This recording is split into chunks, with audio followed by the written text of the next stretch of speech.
چنانچہ ایک زمیندار کا واقعہ سنیے کہ جس کی اتنی زمینیں تھیں کہ اس کی زمین میں کئی ریلوے اسٹیشن بنے ہوئے تھے.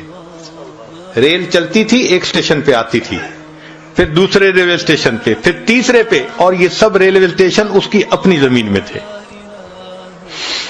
ایک دن اپنے دوستوں کے ساتھ شہر کے چوک میں کھڑا گفتگو کر رہا ہے تو دوست نے کہا کہ آج کل بس تنگی ہے مال کی اور میں بہت پریشان ہوں.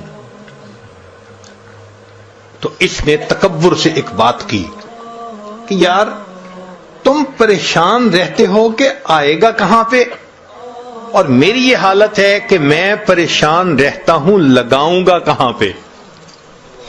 تکبر، عجب. اور میری تو 40 نسلوں کو بھی پرواہ نہیں ہے. جب اس نے یہ تکبر کے الفاظ بولے اللہ نے اس کو اپنی پکڑ میں لے لیا. ہوا کیا؟ اب بزنس پہ نقصان سے نقصان پہ نقصان، پیسے جانے شروع ہو گئے. ساتھ بیمار ہو گیا اور بیمار ہونے کے بعد 6 مہینے کے اندر یہ دنیا سے رخصت ہو گیا. اس کا ایک ہی بیٹا تھا، 17-18 سال اس کی عمر تھی لڑکے کی. ساری دولت، ساری زمین اس کے وراثت میں آ گئی. اب جب مال بھی ہو اور جوانی بھی ہو تو پھر اس قسم کے لوگ بھی قریب ہو جاتے ہیں جو شراب اور شباب والے ہوں. چنانچہ اس کو انہوں نے برے رستے پہ ڈال دیا. اب یہ کبھی اس کے ساتھ رات گزار رہا ہے، کبھی اس کے ساتھ رات گزار رہا ہے. کسی نے اس کو اور بڑے شہر میں پہنچا دیا، پینے پلانے کی بھی عادت ڈال دی. اب بینک کا جتنا پیسہ تھا وہ لٹنے لگ گیا.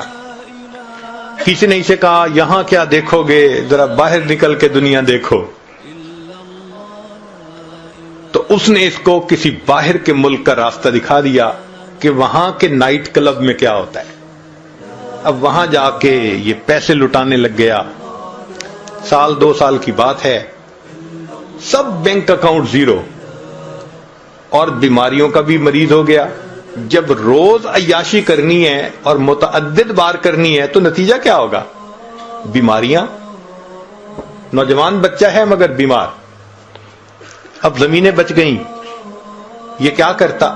زمین کا ٹکڑا بیچتا، جو پیسے ملتے پھر باہر کا ٹرپ لگاتا، پھر آ کے زمین کا اگلا ٹکڑا بیچتا. کچھ چند سالوں کے بعد ایک ایسا وقت بھی آیا، ایک مکان رہ گیا تھا. پھر یہ اپنے نشے سے نہیں رہ سکتا تھا، پیسے کی ضرورت تھی. ایک وقت آیا اس نے اپنا ذاتی مکان بھی بیچ دیا. مال بھی ختم، جائیداد بھی ختم، ذاتی مکان بھی بک گیا. اب رہنے کی بھی جگہ نہیں تھی.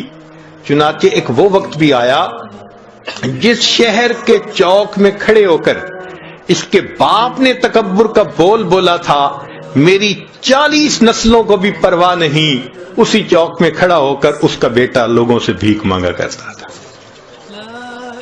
اللہ نے دکھا دیا، میں دینا جانتا ہوں، میں لینا بھی جانتا ہوں. تمہارا بیٹا یہیں کھڑے ہو کر لوگوں سے بھیک مانگا کرے گا. اس کو